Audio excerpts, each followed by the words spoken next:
Assalamualaikum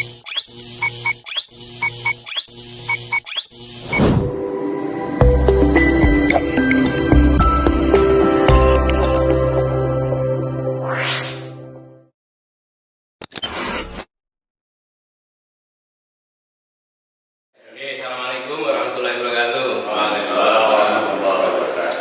Alhamdulillah kita bisa yang penting mengisi tradisinya. Bagus nih tradisi diskusi ini karena sudah cukup lama sekali Pak Azhar ya. Mungkin ada 10 tahun nggak ada tradisi lebih ya Pak Masudi ya. Mungkin ya. Terakhir lebih ya 10 tahun ya. Terakhir ada Sudah lama sekali padahal mestinya intinya kita berproses dalam proses akademik itu ya didiskusi. Bagus ini ya, diapresiasi sekali dengan kepemimpinan Pak Purwanto dan kawan-kawan. Oke, untuk meramaikan, nah ini saya sebenarnya topik ini tuh saya dulu gimana ceritanya kalau ya malah pesanan dari Mas Yaki. Oh. Beda ya dengan ini ya? Enggak masalah. Oh, Enggak apa-apa, udah biar aja. Nanti ini yang berikutnya. Enggak juga. Udah biar aja. Enggak biar aja. Kok intinya saya oke sekali bahwa memang ya kalau diintegrasinya saya cocok lah ya. Mas Yaki ini kalian lihatnya Pak Ali ini kan dulu disertasi saya di integrasi keilmuan ya. Tapi di roadmap penelitian itu saya nggak ngerti dari mana itu. Dulu gimana ceritanya? Kalau Mas Zaki dulu Saya nggak merasa cuma waktu itu aja Pak, peta jalan gara-gara mungkin ada acara. Oh, waktu itu saya nulis Pak. Saya tanya gimana Pak Ali mau ngisi materi apa terus Gitu ya? menyebutkan ya saya tulis gitu. Oh gitu ya? Saya nggak inget kalau di peta jalannya, tapi oke lah. Berarti sudah tua gitu. Iya betul. Ya apa aja pokoknya. Oke ya. Sama. Oke ya. Baik. Nah kalau saya memberi judulnya memang kayak gini. Judulnya memang jadi bolak-balik. Integrasi ilmu dalam peta jalan penelitian. Nah, yang penting sekali itu gini dulu Pak. Gini Pak Azhar. Kita sepakati dulu. Kita diskusi ini bukan dalam konteks akreditasi ya. Ya. Itu loh. Ya bukan apa-apa. Saya nggak terawat ingat apakah dulu saya milih yang riset roadmap itu karena kebetulan sebagai asesor juga. Nah itu yang harus tapi saya dulu ya bahwa ini kita konteksnya bukan akreditasi. Bebas saja. Ya maksud saya tetap di aja diskusi ilmiah ya atau oke lah kalau dalam konteks saya selaku dosen pendidikan ya ini dalam konteks manajemen pendidikan ataupun dalam konteks bagian dari pengembangan kurikulum Mbak ya kurikulum jadi ada proses akademi.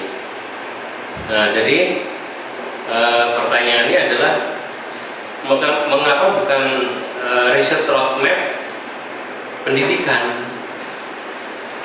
Jadi ini kan riset roadmap peta jalan penelitian. Kok bukan peta jalan pendidikan? Kok bukan peta jalan pengabdian? Oke ya. Itu dulu deh ya. Kok nggak gitu? Nah, apa jawabannya? Ya, lebih umum lah. Penelitian Pak, kita ngacu detri dharma. Tidak fokus pendidikan. Bukan penelitian ya, bukan pengabdian juga. Walaupun nanti di dalamnya. Nah itu dia. Ya, artinya berarti kenapa kok roadmap penelitian yang pertama di pengajaran kali ya, bukan pendidikan tapi pengajaran. Beda penelitian juga. Karena kalau ya oke nanti kalau di kurikulumnya ya jadi pendidikan ada kurikulum gitu. Iya. Pengajaran individual dosen gitu ya. Betul. Nah, maka kemudian nanti kita akan bicara sampai ke konsep ini, yang konsep yang diakreditasi itu visi keilmuan. Saya terus terang, saya nggak teramat tahu di lam yang lainnya, di lam ekonomi itu gimana Mas Yaki? asesor itu kan yang tanya pertama visi keilmuan bukan juga ke prodi kan? Ya, yang Visi ditanyakan keilmuan kan terkait uniqueness dari prodi itu dibandingkan prodi. itu makanya. Bukan, pertanyaan saya adalah visi keilmuan kan bukan visi kelembagaan. Ya, Ya kan? ya. Bukan visi kelembagaan, tapi visi keilmuan. Bukan visi pendidikan, bukan visi pengabdian. Tapi visi keilmuan. Nah itu, kenapa? Ya tentu aja karena perguruan tinggi core prosesnya adalah akademik proses. Perguruan tinggi itu adalah yang utama ya ini enggak utama lah, ini berimbangkan di dua. Ya ini adalah proses pengembangan ilmu dan pendidikan. Ilmu yang dikembangkan itu ditransformasikan ke peserta didik dan gitu. Oke ya. Jadi apa jalan keilmuan? Peta jalannya keilmuan jadi Bukan penelitian kan? Pengembangan ilmu dilakukan melalui penelitian. Iya. Nah, gitu. Itu baru masuk. Bukan pendidikan. Tetapi jelas yang dikembangkan Nah, adalah jadi keilmuan iya, lewat jalan penelitian. iya. Ya. Semua pengembangan ilmu dilakukan melalui penelitian. Kalau pendidikan kan Pendidikan itu transformasinya, aplikasi. transformasi ke bahasa ekonominya ke konsumen terdekat, peserta didik, ke konsumen yang lebih luas, ke stakeholder, ke masyarakat, jadilah pengabdian. Ya. Oke, nah yuk. Berikutnya adalah mendefinisikan misi universitas antara tujuan, slogan, dan janji. Iya, iya. Ya mau nggak mau kayak gitu loh.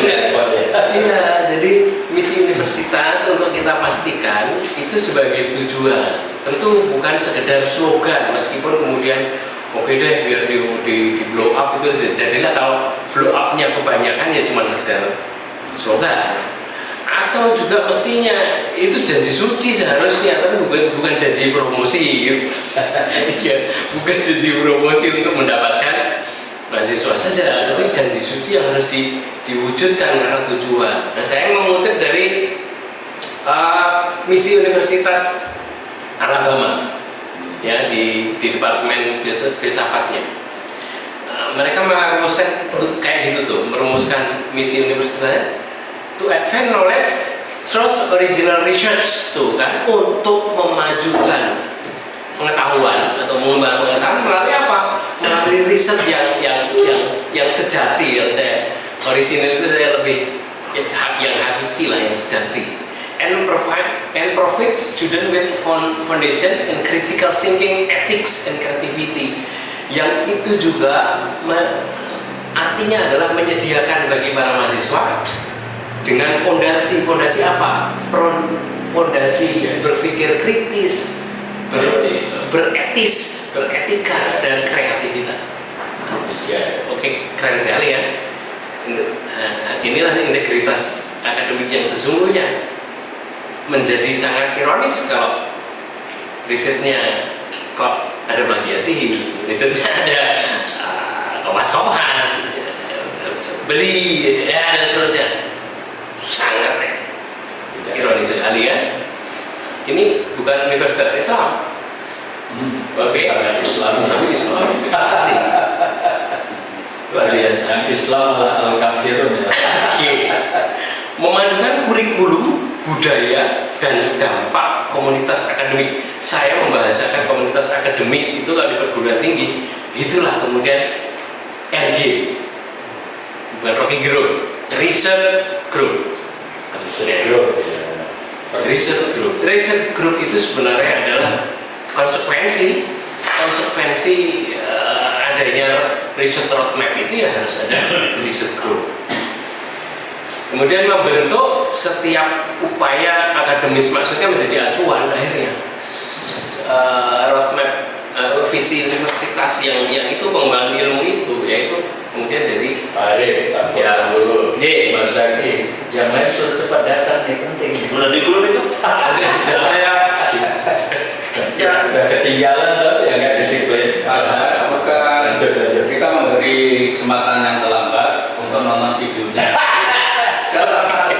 jalan aja.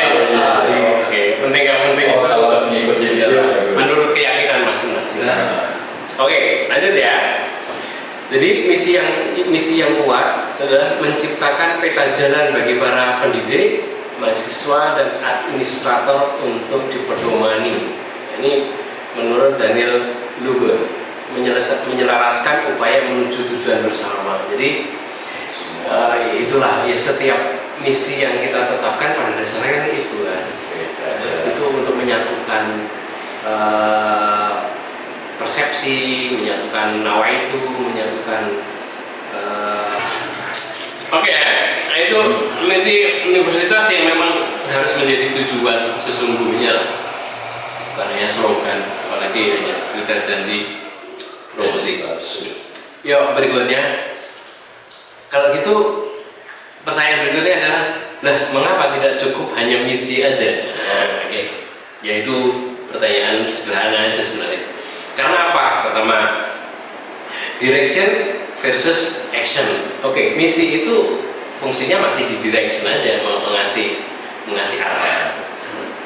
Tapi kemudian tentang how-nya kan jadi masih membutuhkan operasionalisasi. Nah, untuk how melakukan, untuk actionnya, itulah maka kemudian dibutuhkan peta jalan riset, yang membutuhkan strategi yang dapat ditindaklanjuti untuk sampai menghasilkan dampak. Kemudian yang kedua adalah avoiding fragmentation. Karena kalau masih sekedar misi, ya terus akhirnya misi, sekalipun misi itu kemudian dipersepsi sama, tapi cara mewujudkannya berarti menurut masing-masing sebanyak menurut terfragmentasi. Penelitian itu adalah kinerjanya para ilmuwan yang ada di perguruan tinggi. Misinya sudah sama, lumayan. Nah kita cek juga sih misinya enggak. Misinya juga. Tapi kemudian cara melakukannya juga masih terfragmentasi, masih sendiri-sendiri. Nah itu kayaknya sangat nggak cocok dengan budaya ilmu yang sekarang tengah semakin ya, bukan tengah tapi semakin disarankan ya, ini interdisipliner dan multidisipliner dan transdisipliner. Dunia global saja sudah seperti itu. Ya, nah jadilah nanti grup-grup itu, riset group kemudian harus ada. Kemudian yang ketiga adalah guiding lights to how. Misinya sudah cukup memberi sinar, mencahayai. Oh ngerti ke sana, ke arah sana. Tapi tentang how-nya gimana itu belum teroperasionalisasi. Ya jadi visinya kayaknya saya mengutip dari Iowa State Extension, penyuluhan gitu ya di Iowa State. Oke. Nah sekarang apa sih riset map, riset roadmap, apa peta jalan penelitian itu?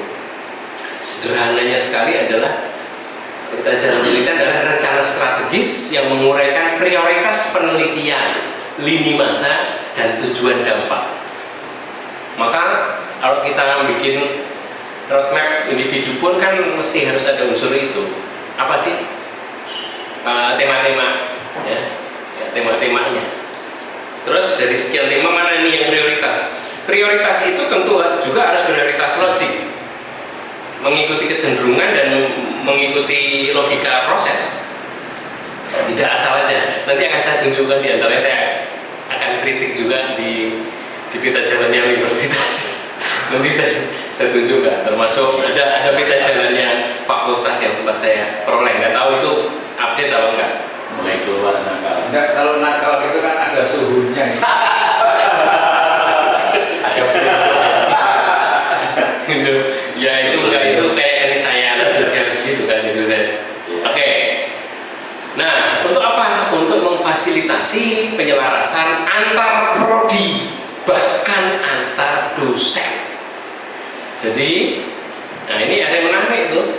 Kita punya riset map di universitas saja kalau nggak salah belum begitu lama ya Mas Yaki ya. Dan ini pun kemarin juga masih dibikin lagi tuh kan ya, harus sampai ke klaster. Seingat saya maksimal 2 periode yang lalu juga mulai. Seingat saya Terlambat. ya relatif terlambat. Tapi ya nggak apa-apa, ada lebih baik terlambat daripada enggak lagi-lagi kan gitu kan. Ya, Pak. Oke. Oke, makanya tadi loh saya di muka dimahnya gitu. Kalau kita ngomongnya jangan konteks akreditasi loh. Ini konteks ilmiah sungguhan. Oke ya. Ya gitu. Kemudian untuk apa? Untuk mengoptimalkan penggunaan sumber daya dan meningkatkan transparansi. Karena stakeholder juga harus tahu kita ini mau kemana. Ini perguruan tinggi ini mau ngerjain apa sih? Apa yang jadi prioritas? Mau menghasilkan apa? Karena pengembangan ilmu harus wujud nanti kalau sekarang bahasanya pemerintah jadi hilirisasi yang lebih dioperasionalkan ke Kementerian Ristek ke dampak itu Pak. Pak Arief ngomong hilirisasi jangan lihat saya. Ya saya kan representasinya yang sekarang ada di ruang ini Pak Azhar. Lanjut. Forum ilmu. Oke ya. Nah sekarang ini kita lihat ke perspektif filsafat sainsnya. Nah ini ya perspektif filsafat sainsnya. Penelitian itu sebagai inquiry terpadu, ya, terpandu. Jadi inquiry yang terpandu, bukan inquiry semau maunya. Lagi pengen apa, meneliti apa, meskipun ya mungkin kita sempat berproses kayak gitu. Atau semua apa itu masih nggak ilmiah, tapi sekarang sudah agak lebih ilmiahnya. Sekarang apa yang sedang tren? Oke lah itu sebenarnya baru setengah ilmiah.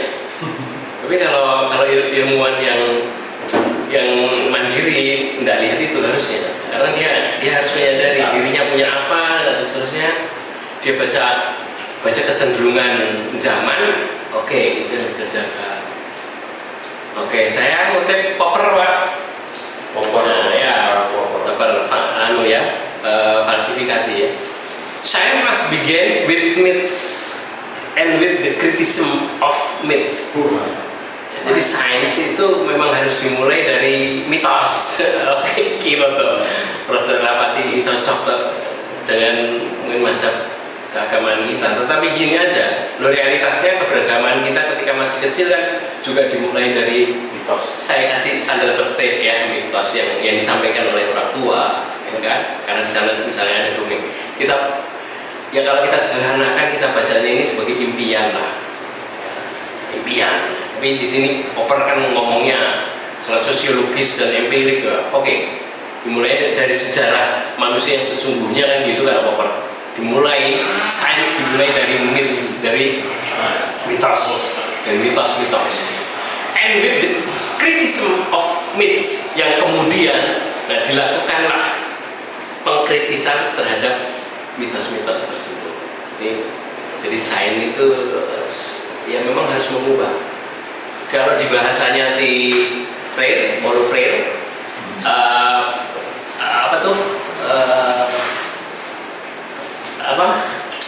kesadaran magical conscience, ya, magical conscience menuju ke critical conscience. Kalau Freire, filosof kritikus di pendidikan ya, oke. Nah, Thomas Kuhn, sedangkan kalau menurut Thomas Kuhn, dia menyatakan bahwa penelitian itu berkembang melalui paradigma yang membentuk pertanyaan yang diajukan dan bagaimananya. Maka peta jalan penelitian mewujudkan hal ini dengan secara sadar memilih paradigma dan pertanyaan yang selaras dengan misi, institusi, dan kebutuhan masyarakat. Jadi apapun itu keilmuannya pada dasarnya ya dimulai dari paradigmanya. Nah ini yang kemudian di kita juga disertasi saya di sini di integrasi ya. Maka misalnya pulangnya Pak Amin dengan diskusi keilmuan, integrasi keilmuan yang wujud dampak empirisnya terjadilah universitasisasi IAIN. Itu kan wujud real dari pemikiran keilmuan. Nah, itu kayak gitu pada dasarnya. Akhirnya kemudian ditemukanlah paradigma pilihan yang antar UIN itu kan dimulai dari 3 perintisnya adalah Jakarta, Jogja, dan Malang. Ya. integrasi interkoneksi, integrasi integralistik Jakarta, dan integrasi pohon ilmu Pak Imam Suprayogo. Nah, pada dasarnya adalah pilihan itu. UMY, nah baru masih juga nggak tahu nih. Sebenarnya itu masih nyari apa? Saya nggak tahu. Yaitu Katanya sudah dirumuskan, sudah ada bukunya. School of Thought. Nah, lumayan. Karena sekarang kalau ngisi form penelitian, pengabdian, integrasinya, nah, ya. Formalitas itu seperti kesan formalitas itu. Itu Ya, salah satu langkah awal. itu salah satu kesimpulan disertasi saya ke UIN. Jadi UIN Jogja itu terbagus integrasi keilmuannya. Disayangkan semuanya sudah sangat lengkap, disayangkan masih pada level formal, form, administrasi. Itu baca Pak siapa? Pak Amin. Pak Amin baca, tapi alhamdulillah dia tetap memuji waktu itu disertasi saya dipuji pertama oleh Amin Pak. Ya karena saya mau mengorek juga integrasinya. Ya. Pak Amin diberitahu oleh Pak Atok Muzar, mantan rektornya yang waktu itu jadi ketua litbangnya Kemenang. Belum muda, bro. Belum muda. Pak Ato itu belum muda, masih itu. Ternyata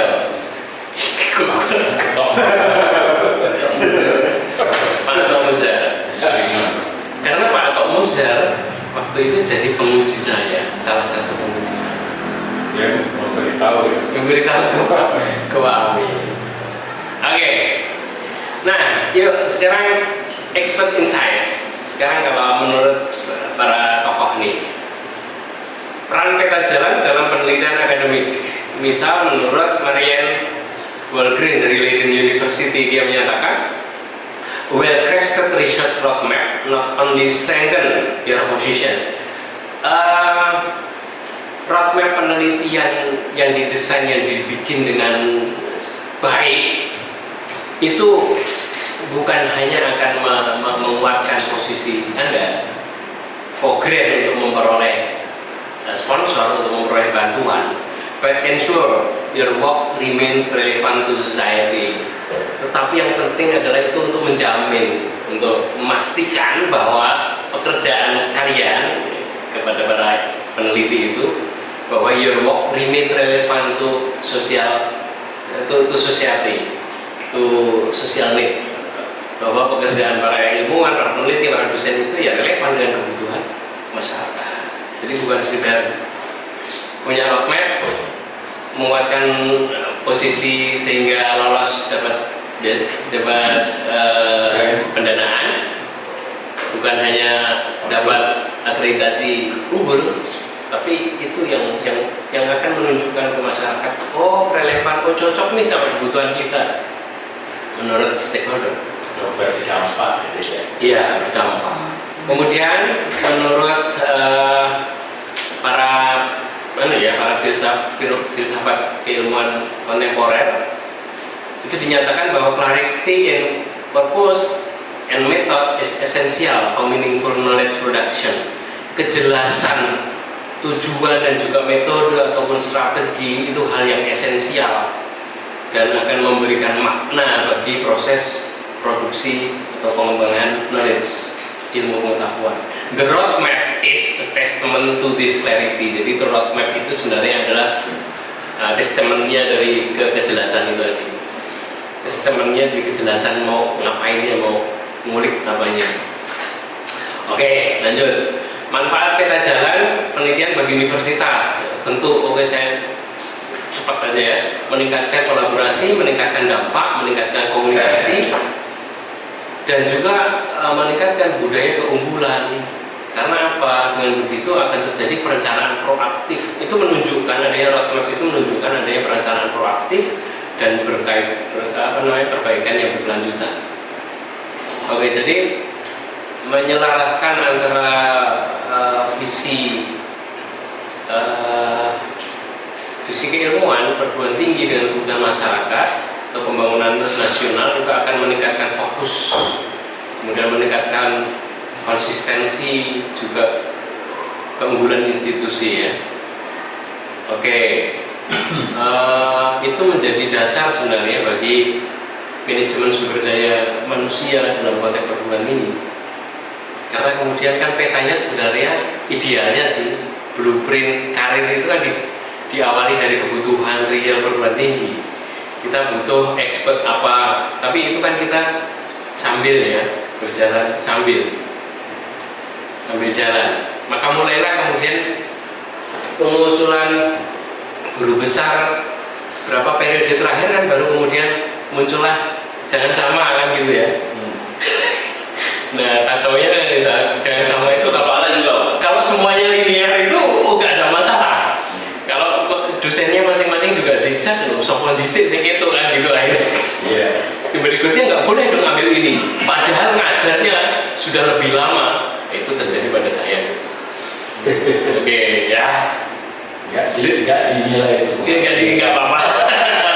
Tapi alhamdulillah hampir 2 tahun, 1,5 tahun kemudian saya mengajar mata kuliah baru yang sejak dulu nggak ada kalau di PAI Pak, kepemimpinan pendidikan. Oke lah, jadilah saya pikir ya jadilah fokus dari situ. Oke. Kemudian visi keilmuan program studi sebagai pondasi, ya. Nah ini dia juga visi keilmuan prodi yang penting bukan lagi di universitas. Kalau universitas kan menyatukan, kalau universitas itu kan banyak bidang keilmuan yang disatukan uni, ya, ya.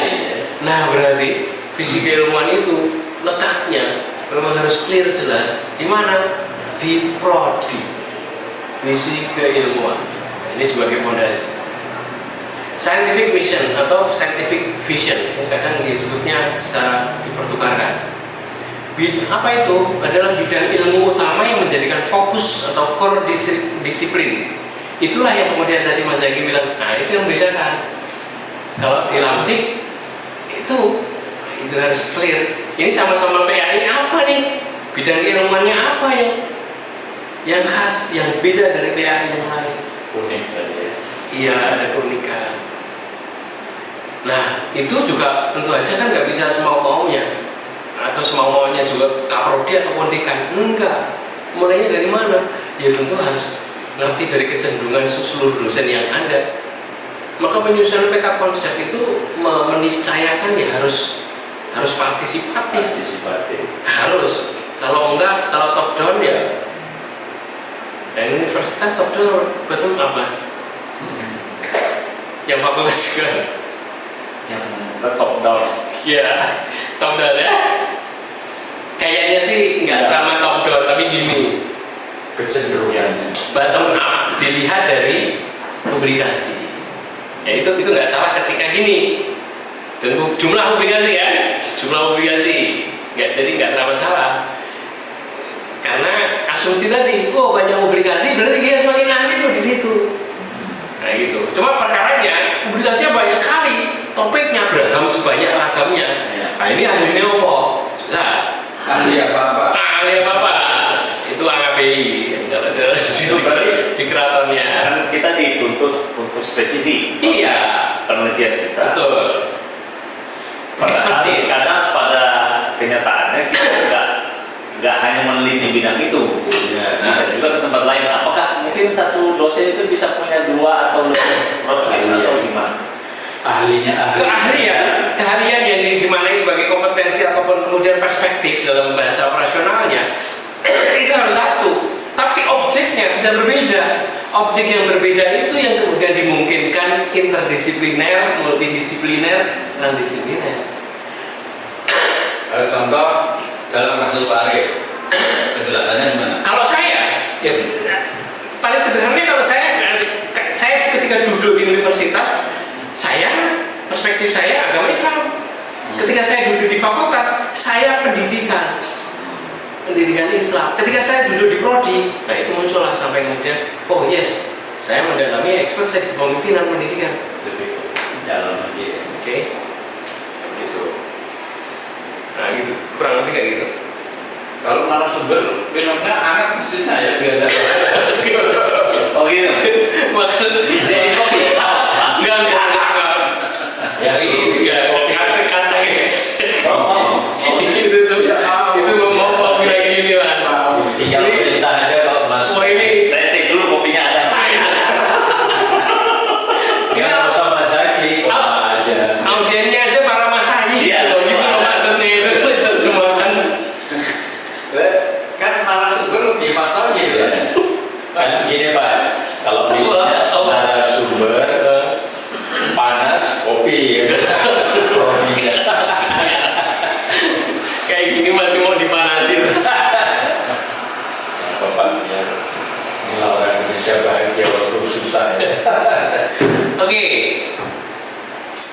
kontribusi khas yang ingin diberikan pada masyarakat. Yes, itu yang harus ditunjukkan oleh prodi.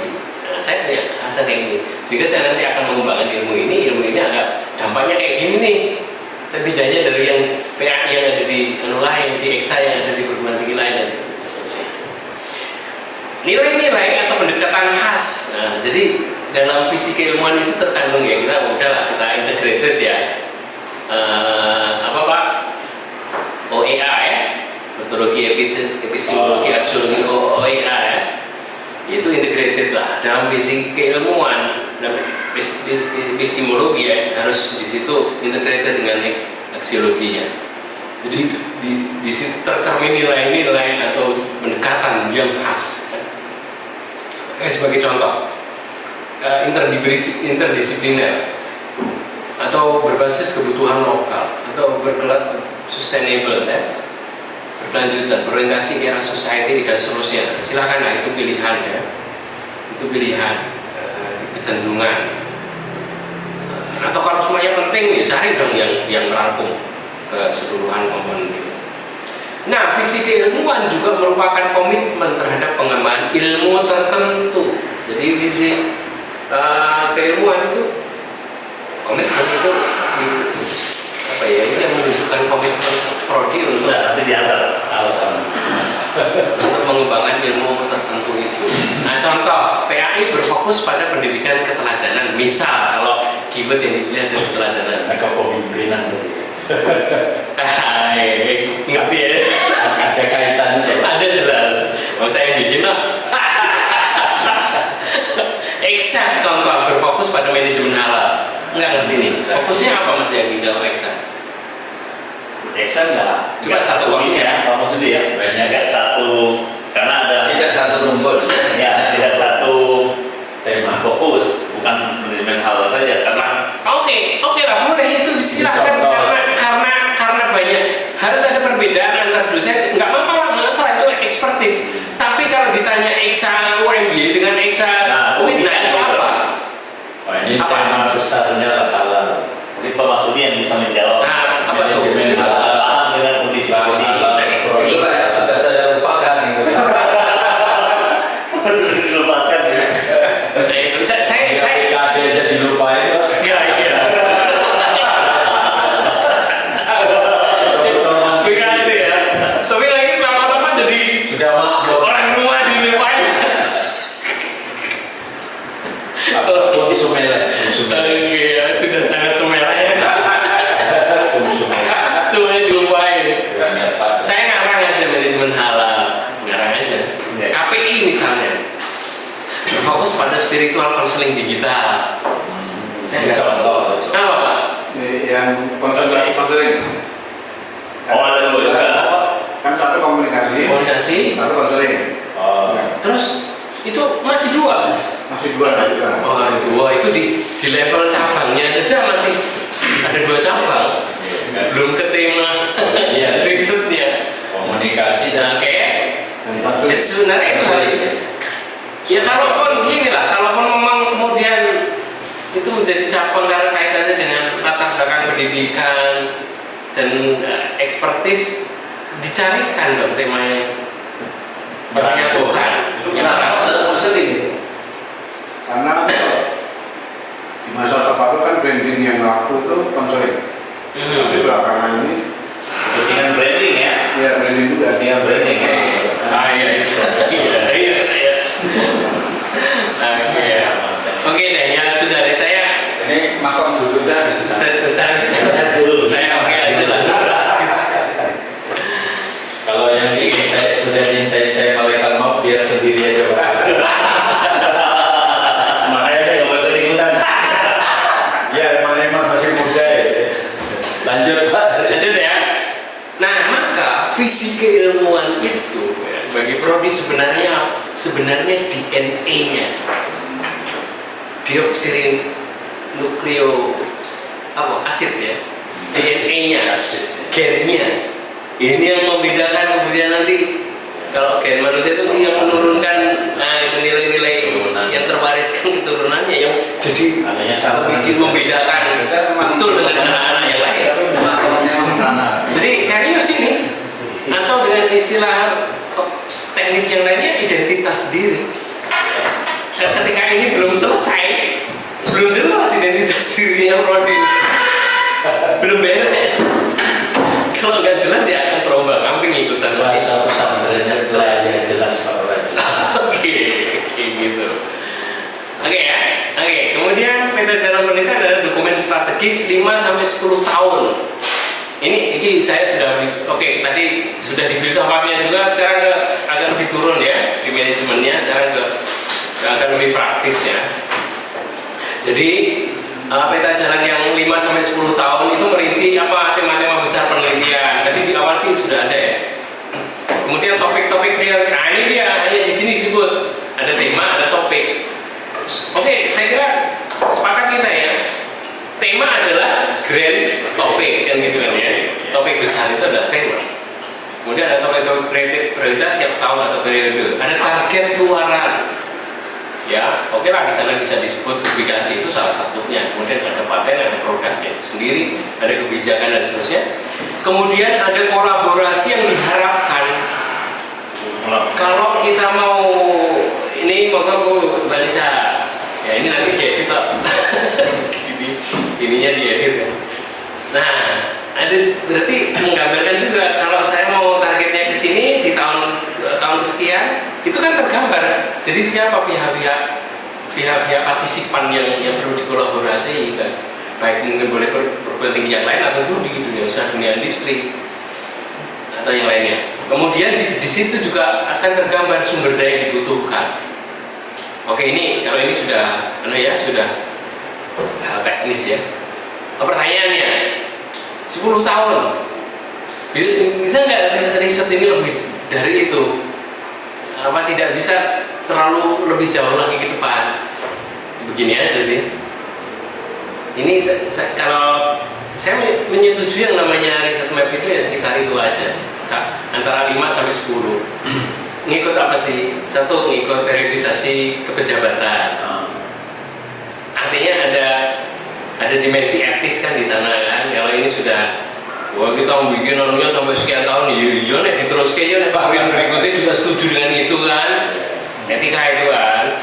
Oke, secara manusiawinya atau bahkan saya secara saintifiknya, kemampuan sains untuk memprediksi di atas 10 itu kan, itu teori yang hebat amat kan, sudah mendekati level malakut kan. Ya enggak lah, ini masih ya sekitar 10. Jadi kan menurut saya para ahli itu menyepakati ya sekitar ini.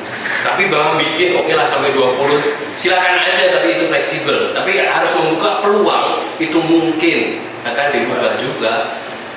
Ya kan, karena prediksi kecenderungan zaman juga nggak selalu.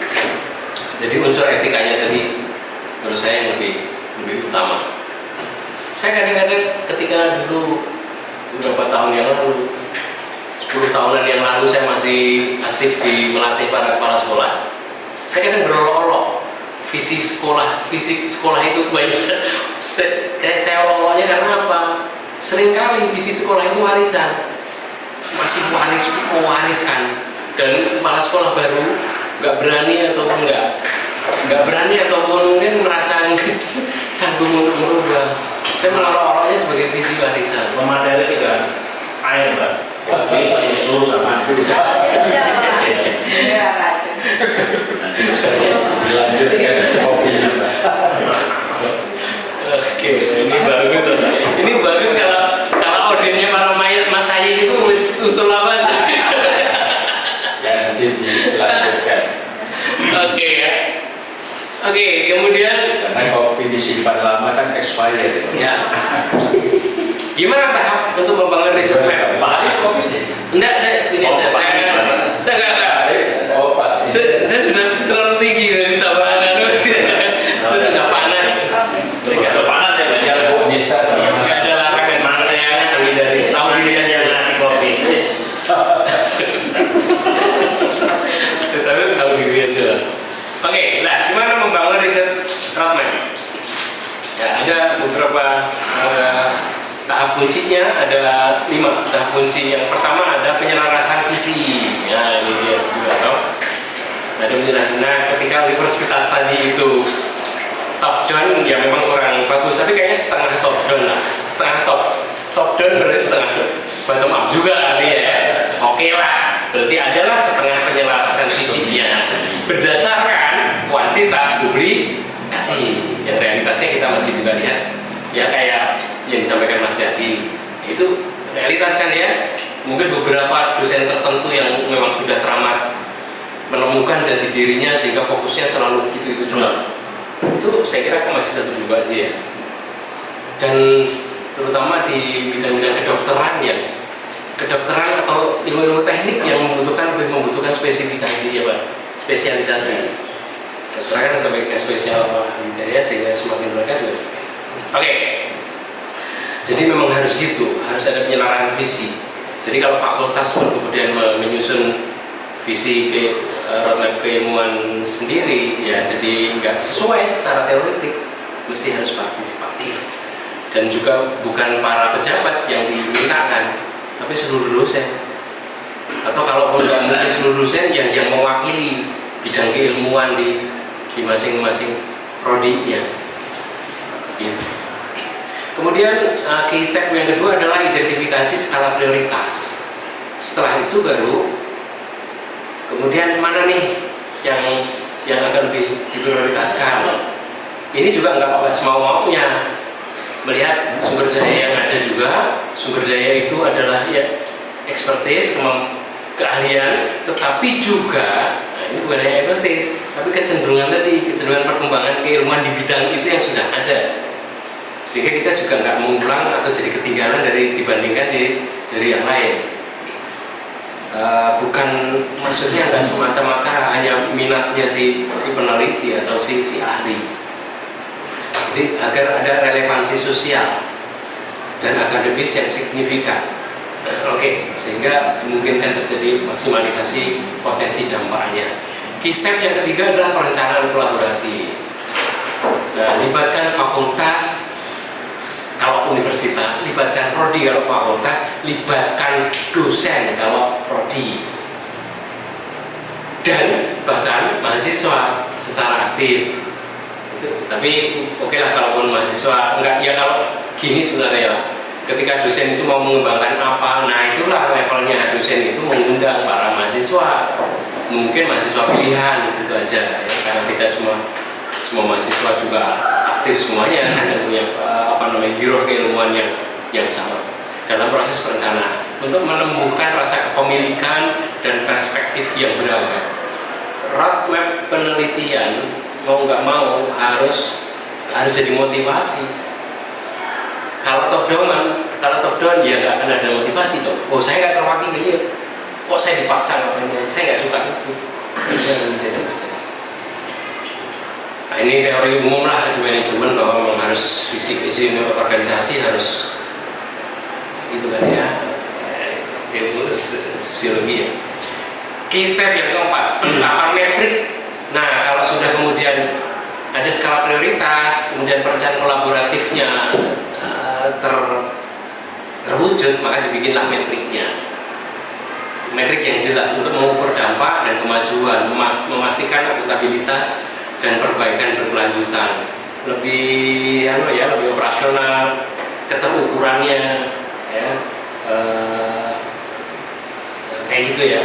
Wujud-wujud keluarannya ya, wujud dampaknya. Kemudian key step yang kelima, yang terakhir adalah komunikasi terbuka. Ya harus ada keterbukaan, itu sudah jadi kemudian ya itu kemudian disosialisasikan untuk itu jadi nawaitu bersama dan menjadi orientasi bersama. Ya harus dikomunikasikan, harus ada keterbukaan. Dengan cara itu juga bahkan stakeholder, roadmap itu stakeholder harus ngerti, karena stakeholder akan berpartisipasi kan ngerti, saya mau partisipasi di bagian mananya, saya mau dukung di mananya, saya mau invest di bagian mananya. Ini bikin proyek aja nggak mau ke depannya gimana, kan diundangin investasinya ya absurd, nggak bisa. Oke, kemudian tahap menyusunnya, kayaknya nggak ada, ini teknis ya, ini untuk para pejabat aja. Analisis kondisi, bisa analisis, identifikasi isu, perumusan tujuan luaran penelitian, penyusunan tahap waktu, time frame-nya, time bound-nya, penentuan indikator kinerja, dan kemudian integrasi dan kebijakan institusi. Dari visi misi menuju dampak bermakna. Oke. Jadi misi universitas adalah kompas yang memberi arah, sedangkan peta jalan adalah tentang lewat mananya, bagaimananya, selanjutnya lantas gimana. Saya kira ini sama seperti tadi. Science is a sophisticated form of storytelling. Sebenarnya science itu ya hanya storytelling saja, tapi storytelling yang sophisticated, ya. yang rumit, yang jelimet, yang bijak ya penyampaiannya. Oke, our roadmap tells the story of our academic journey. Jadi roadmap itulah yang menceritakan kita tuh mau kemana perjalanan akademik ini, and its transformative power, dan ini yang menjadi bahan untuk transformatif di pendidikan itu, di proses pendidikan yang dilakukan oleh para itu menurut Pak Fatos. Kemudian, nah pertanyaannya adalah mana dulu, riset roadmap atau community service roadmap? Karena kan kita sekarang tuntutannya gitu ya, terpadu kan ya, antara penelitian dengan pengabdian. Mana dulu? Balik dong ke tadi itu. Yang penting bukan roadmap pengabdian, bukan roadmap pendidikan, roadmap penelitian dulu. Karena perguruan tinggi adalah core proses utamanya adalah pengembangan ilmu. Ilmu yang dikembangkan ditransformasikan dalam wujud pendidikan, transformasikan ke halayak luas masyarakat, muncullah jadi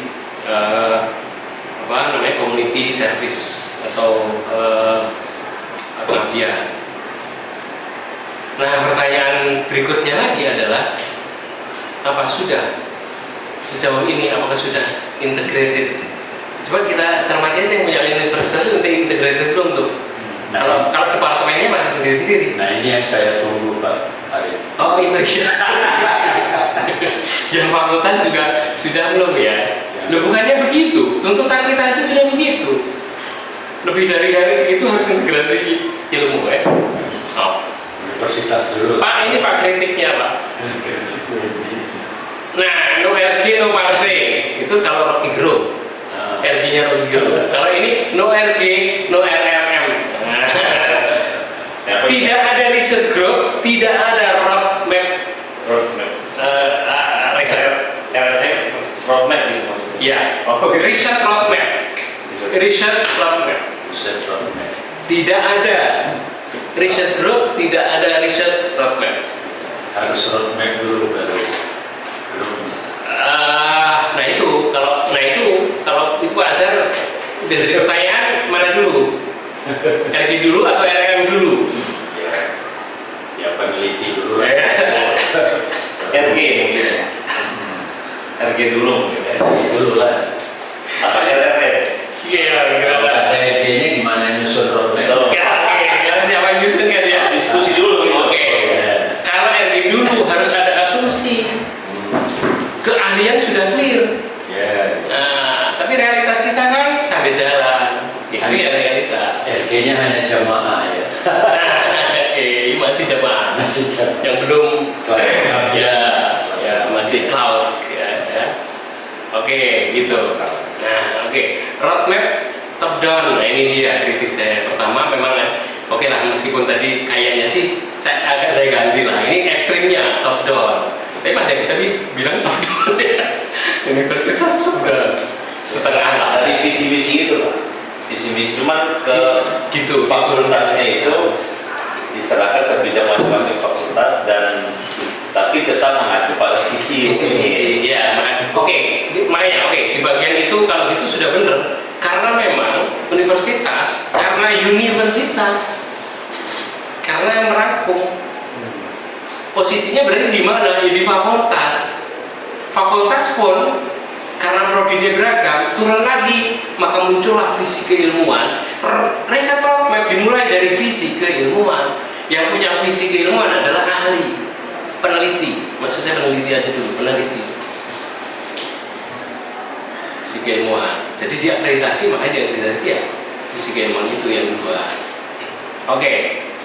Tapi gini lah, yang jelas tadi universitas kan punya roadmap ya sekitar beberapa periode ya, dan itu kan mulai di lembaga akreditasi mulai memberikan penekanan, terutama kemudian ketika kita memperoleh unggul ya, UMY memperoleh unggul.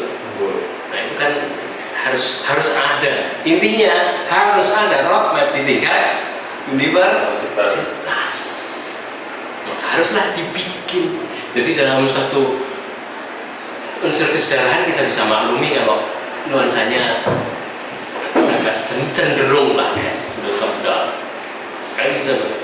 Tapi ya tadi orientasi kita bikin riset roadmap bukan untuk orientasi, tapi ini adalah keniscayaan pekerjaan keilmuan sebagai bagian dari satu dari tiga misi. Saya cut dikit Pak. Mau nggak sih? Kalau akreditasi ya gimana ya? Kalau bayangan saya pertama ada unsur politis ya, pasti ya. Ya. Yang kedua memang keputusan politik tentu berbasis pada realitas lembaga yang mau diakreditasi kan. Dan ada APC. Ya. Pikiran mungkin. Ya. Pak Arif kan pinginnya ideal memang. Ini yang bagus memang. Dari situ baru. Enggak, saya setuju aja Pak. Karena akreditasi secara teoretik itu nggak salah. Ya. Akreditasi itu adalah jaminan mutu. Ya.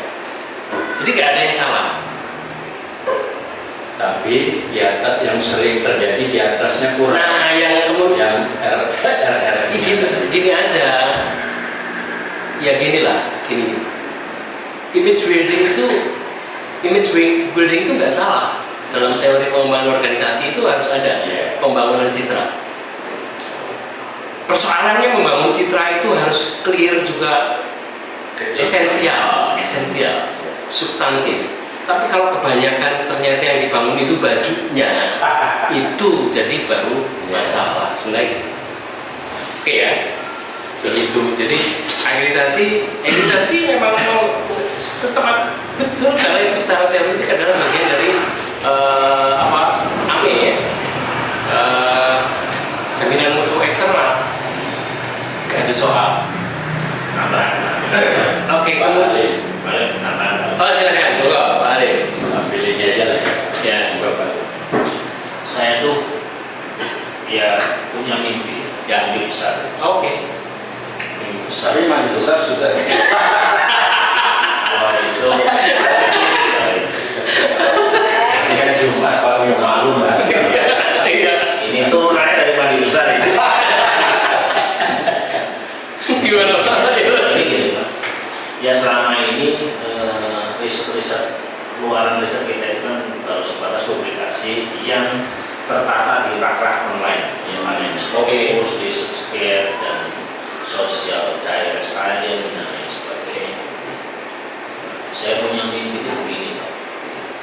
Mimpi kan biasanya riset itu kan dilaksanakan untuk mengatasi sebuah masalah, baik masalah jangka pendek, jangka menengah dan jangka panjang.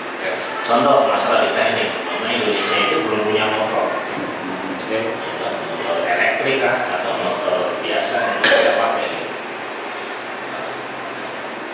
Kita terlepas dari policy negara, pemerintah, terlepas dari sisi politiknya. Ini pertanyaan saya mendasar itu, selama ini penelitian orang-orang teknik kenapa sih belum sampai pada tahap itu?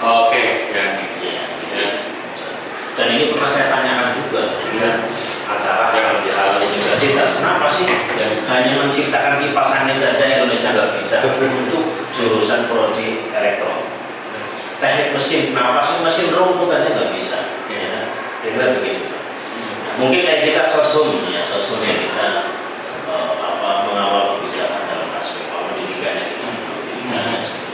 dan seiring perkembangannya waktu, produk dari pendidikan bukan hanya policy, tapi produk seperti animasi dalam mengajar, metode dan seterusnya.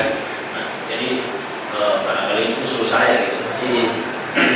Nanti bisa menjadi rujukan untuk fakultas atau universitas mungkin. Jadi riset itu mapping dipetakan semua dosen.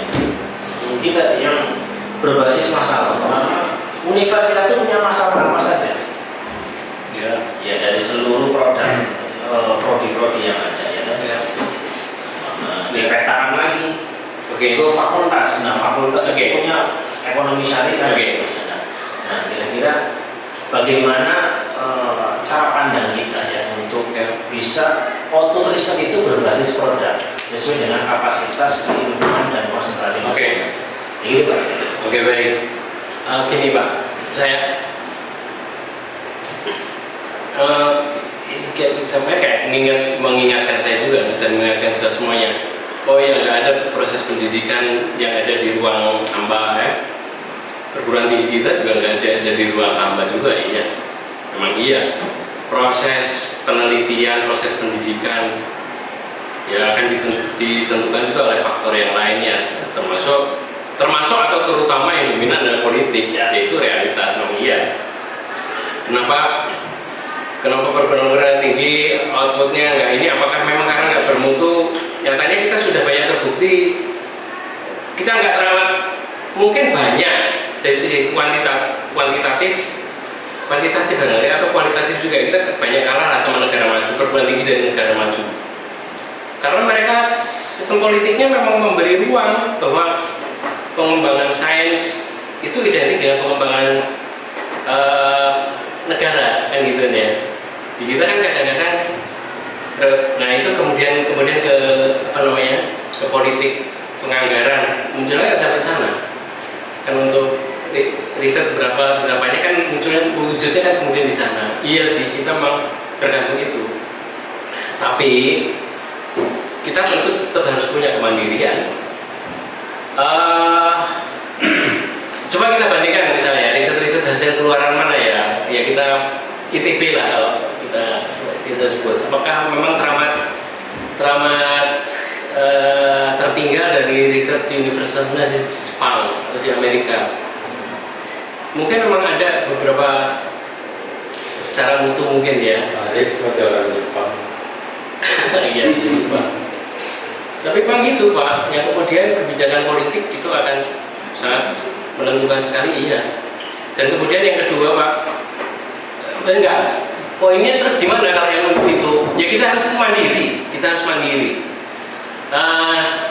sebagai perguruan tinggi Muhammadiyah itu berarti dikti nih, halo ya, dikti itu berarti kalau dikti sekarang ngasih Jadi menteri. riset dikti Muhammadiyah masih ngasih untuk funding ya untuk dosen-dosen yang ya biar lah ya Untuk kampus-kampus binaan. Dikti ke depan nggak gitu prioritasnya, tapi mau produk apa sih kan gitu sampai di sana dong. Dari nazisme nanti kan dari sana juga sumbernya. Ada kemandirian, Muhammadiyah kan negara dalam negara katanya. Lah ya harus punya kemandirian kayak gitu ya. Harus ada juga mulai. Dan ini kemudian kita di level perguruan tinggi, di level fakultas, level prodi ya tentu harus punya kemandirian, sikap keilmuan dulu. Maka harus dibangun sikap kemandirian dulu. Menurut saya kayak gitu Pak hari ini. Betul bahwa kita ditentukan oleh itu. Tapi ada yang menarik tuh. IPB kan yang kayaknya rankingnya masih tertinggi tuh dalam hasil riset yang kemudian digunakan di dunia industri, dunia usaha. Setahu saya ya. Jadi Pak, itu masih di situ apa yang kedua? Karena masih ada yang kedua. Oh yang kedua diselesaikan dulu. Oke. Yang kedua itu. Yang kedua itu Pak Halim tadi mestinya kita kemudian dipetakan ulangan gitu. Saya husnudon saya kemudian sebenarnya setengah top down tadi itu universitas sudah melakukan. Cuma itu husnudon saya sudah memetakan muncullah ada angkor-angkor itu Pak. Lu angkor-angkor itu ya dari mana? Ya dugaan saya itu dari pemetaan. Cuma permetaannya berapa lama? Model cepet-cepetan karena sebenarnya harus ada atau yang sudah sesungguhnya yang mungkin simultan nanti semakin detailnya yang kayak jenengan tadi itu. Saya dugaan saya ya memang harus kayak gitu mestinya harus terpetakan clear. Betul Pak Halil. Nah, kalau gitu yuk kita ambil aja bagian yang paling terdekatnya itu di prodi dulu. Kalau di prodi aja partisipatifnya masih belum, Beri contoh. masih enggak semuanya dilibatkan kok. Like and dislike, mohon maaf. Kok masih ada proses kayak gitu di perguruan tinggi? Itu di PAI kayaknya. Enggak. Ini mulai saingan antar prodi. Enggak, itu kebetulan saya yang ngomong, kan kamu semuanya ngomong. Oke lah, ya kita mulai dari yang terkecil. Saya kira saya memang harus kayak gitu kan, Pak Halim ya. Oke, saya kira itu. Nah, kesimpulannya Pak Halim, kesimpulannya, guru besar ya harus mimpinya harus besar dan harus banyak mandi besar.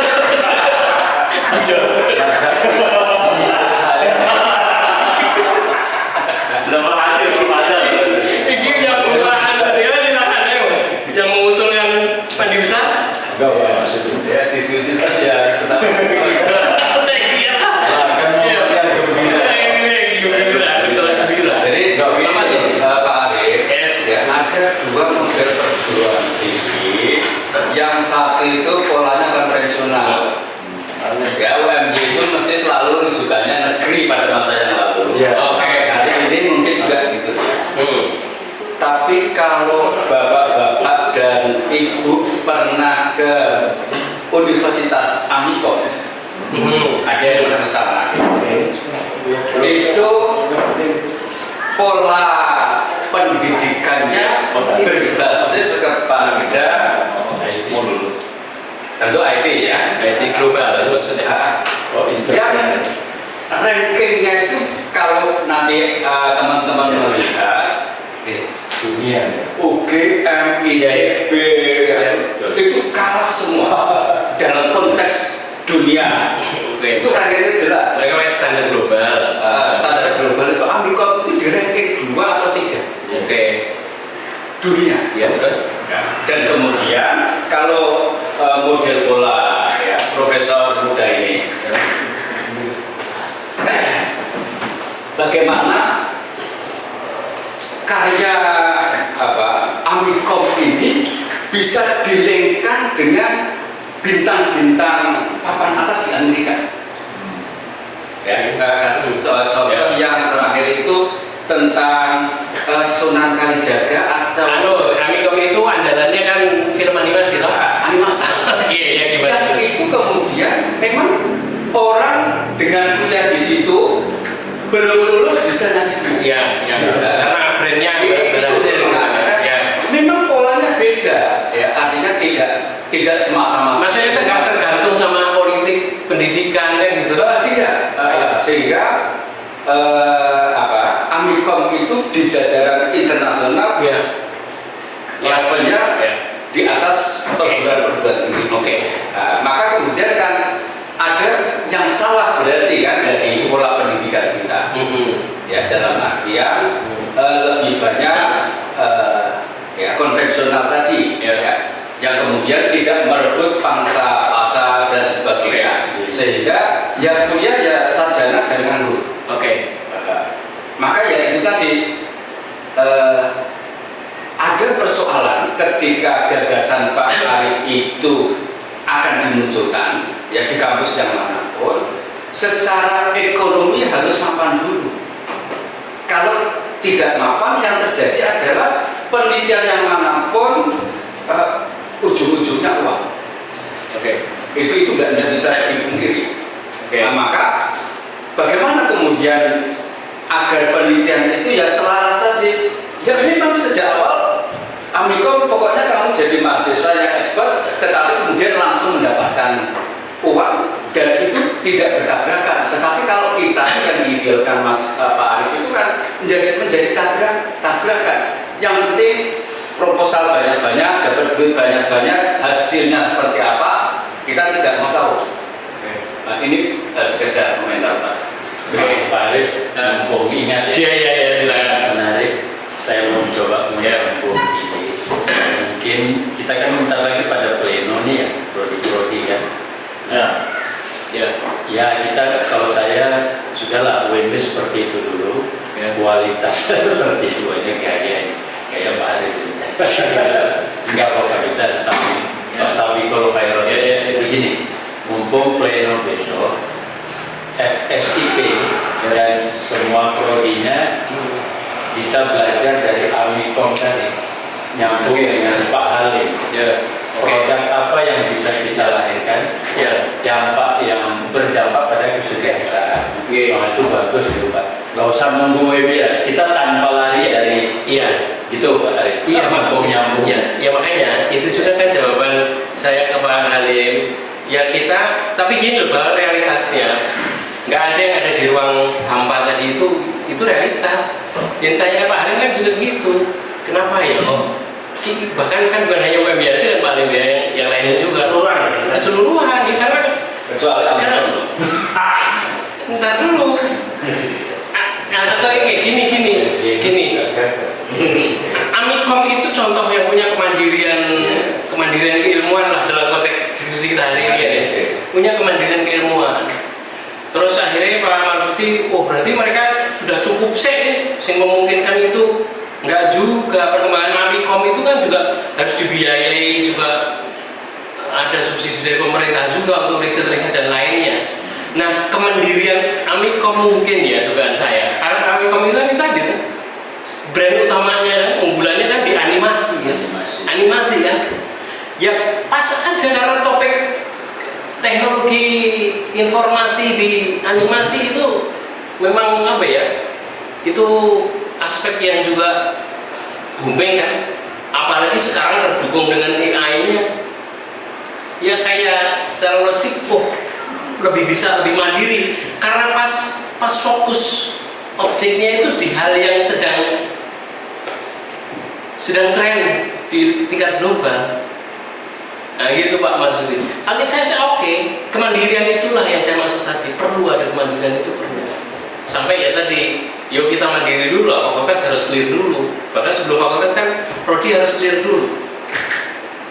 Halo lagi-lagi saya kayak gitu. Letakkan roadmap jangan untuk kebutuhan harus akreditasi harus ada itu. Tapi roadmap ini harus roadmap sungguhan yang ini visi bersama. Yang kemudian ini loh jalur kita mau kemana. Itu makanya jadi pentingnya partisipasi. Saya melihat menarik inspiring Pak Marsudi. Ya. Saya juga agak sering ikuti KRT. Amikom itu dia agak mendahului zaman. Boleh nggak? Ya. Animasi itu. Pak Yantonya itu terutama kan ya? Ya. Pak Yantonya memang orang yang biasa. Kalau bisa menjadi plenovai, nanti pleno prodi dulu, pepai dulu. FSC besok. Fakultas dulu. Nah, prodi dulu ya. Prodi dulu. Atau nggak masalah lah. Tapi idealnya pleno FSIP dulu kita undang itu Pak Yanto. Khusus bukan bicara animasinya ya, tapi trik-trik dia dalam berinovasi. Yanto Prof Yanto itu yang punya Amikomnya dulu rektor ya. Diundang di pleno FSIP, prodi semua diundang, nanti baru dari situ prodi pleno.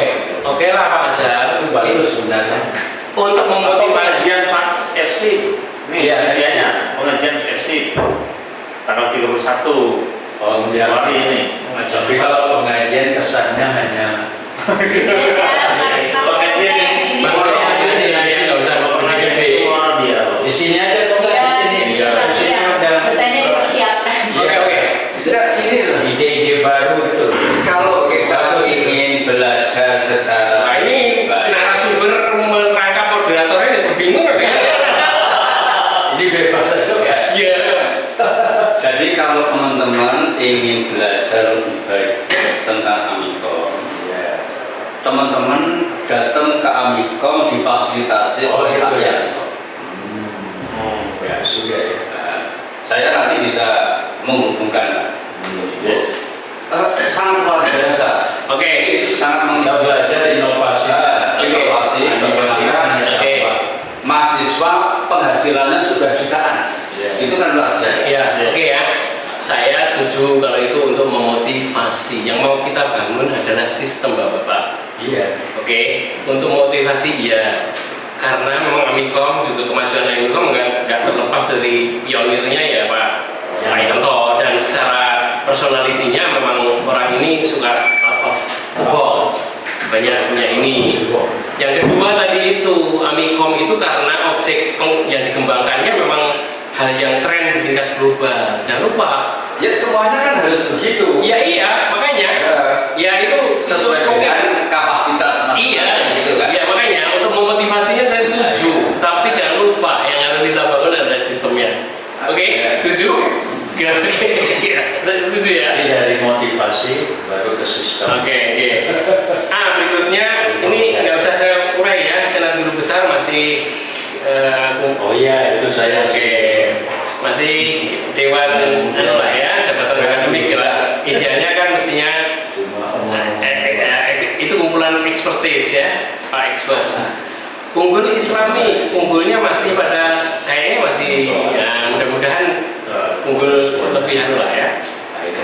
Oke. Terutama begini maksud saya, keunggulan akhirnya kemudian keunggulan ke keilmuan dan kedampakan tadi mesti harus ada ciri khas. Bapak Ibu tahu ciri khas kita di mana? Kalau saya kok belum ngerti ya. Dan saya melihat kita itu latah aja ya. Oke, ya udah. Itu pakai bahasanya Pak Marsudi loh ya. Itu Pak Marsudi loh ya. Real rasa. Oke, ya udah cukup. Kalau Udah. tolak ukurnya kita melihat Amikom. Oke, ya udah ya. Oke, baik. Berikutnya adalah Direktur Amikom ada angkor ya, tadi sudah saya singgung lah ya tentang angkor. Kemudian tidak punya prioritas riset. Nah, gimana tuh juga dengan integrasinya dengan pengabdian? Oke itu. Saya mungkin mau mengulang ini di diskusi ini aja deh, di diskusi integrasi keilmuan. Pertanyaannya sebenarnya, yang harus integrasi itu integrasi ke mana? Dia harus integrasi itu yang mana gitu loh. Apakah integrasi barat sama timur? Apakah kauliyah dengan kauliyah? Atau integrasi ontologis, epistemologis, aksiologis? Atau integrasi yang apa? Cuma saya tanya itu aja. Idealnya nih kalau katanya universitas sudah punya paradigma, kita semua dosen sudah bisa jawab itu. Kalau itu kan aspek yang lain dalam artian Lain mungkin mulai dari situ juga sosialisasi tidak maksimal, komunikasi tidak maksimal dan sebagainya, tentu akan muncul akumulasi masalah. Ini aspek yang lain. Oke, baik ya. Selanjutnya itulah yang kemudian kenapa misal akhirnya UIN Jogja yes or not kalau ditanya apa paradigma keilmuannya, integrasi interkoneksi. Apapun yang memang memulai adalah Pak Amin. Jakarta integralistik, yes apapun. Alhamdulillah Pak, itu relatif, bukan Pak Azhar sendiri Pak, kalau itu tim Pak. Saya ngerti persis karena saya juga meneliti itu. Yang Malang, yang Pak, nah itu banyak Pak Imam Suprayogonya. UMY apa? Nah, itu maksud saya. Dan ini tentu aja lagi-lagi jangan hanya sekedar penamaan dong. Kalau hanya namanya sama aja, integrasi interkoneksi dan integralistik ada bedanya, memang ada bedanya. Apa kita mau pakai apa tuh? Holistik. Nah, holistik yang mana? Holistik yang mana? Mau holistik apa tuh? Lengkap tuh, lengkap apanya? Itu tema diskusi berikutnya Pak. Itu dia lah, itu di pendidikan Muhammadiyah sekarang pakainya itu ya, Bu Anissa ya.